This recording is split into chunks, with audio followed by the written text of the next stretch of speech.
feel whiplashed. The last couple of weeks have been energetically chaotic, emotionally and mentally overstimulating and fatiguing. It's been filled with ups and downs, and to be honest, a lot of meh. At the same time, I felt like I've just been going through the motions. Nothing around me is changing, but internally I am changing.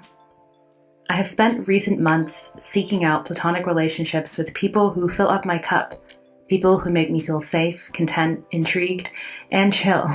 It's a difficult combination to find, especially after the last few years where we're grappling, or maybe we aren't, with so much loss and death that it kind of feels like to me everyone is chaotic and disorganized and looking for distraction. It seems as though everyone is racing to some inexplicable finish line to fill themselves full of stuff. I, on the other hand, feel still. The past 2 and a bit years have brought me so much change and disruption, growth and burnout, and success and heartache that all I want to do is root down and ground myself into some stability that this world seems unable and unwilling to give me. I feel as though I'm experiencing some second puberty, but instead of getting my period for the first time, there's a shift happening within that I can't quite understand. But it's there. And so the last month or so, I've just felt utterly blah. In the past 2 weeks especially, I've had little interest in work, in seeing people, in leaving my house, or even in food. Oh. As I record this now, I actually realize I've been in a depressive slump. Depression isn't always for me being unable to get out of bed. Sometimes it just feels like my life has a lack of color. Of course, when you feel blah is when the universe decides to test your resilience.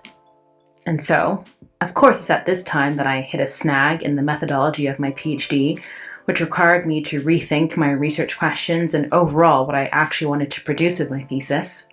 It's when I got into unnecessary fights with family members, and when I start to question myself, like my capabilities, my character, I basically start to search for a question my therapist has told me numerous times not to try and answer. Am I enough? Am I a good enough partner, a good enough friend, businesswoman, black woman? Am I enough? It's a very dangerous spiral. I do not recommend. Times like these are when I have to muster a lot of mental energy to take a deep breath and try all over again. To get back to chipping away at the limited days we have on Earth, trying to stitch together this life of mine I do feel is so worth living. But it's hard work. And in case you're wondering, no, I don't have any concrete solutions. Sorry. But I find, as do many others, it's easiest to start at the beginning. One way I can tell when I'm in a depressive slump is when I start to neglect my routine and physical and spatial well-being. So I put extra emphasis on making sure my space is comfortable for me. I exercise, pushing myself that little bit harder during my workout. For me, exercise is a form of movement therapy. Sometimes I really don't want to do it, but when I do, I just feel great. Lately, I've begun journaling monthly. I take the time to figure out what's whirling around in my head, and I get my thoughts out of my head onto a page. It stops me from ruminating. And it's a delicious moment of me time. It's mental filing. If anything I've shared in this log resonates with you, I'm sorry and I'm glad. I'm sorry things are feeling as though you're stuck in muck, but I'm glad because if it's one thing I know to be true, it's not to trust our feelings. Our feelings are valid, but they're also fickle, flighty, two-faced bitches.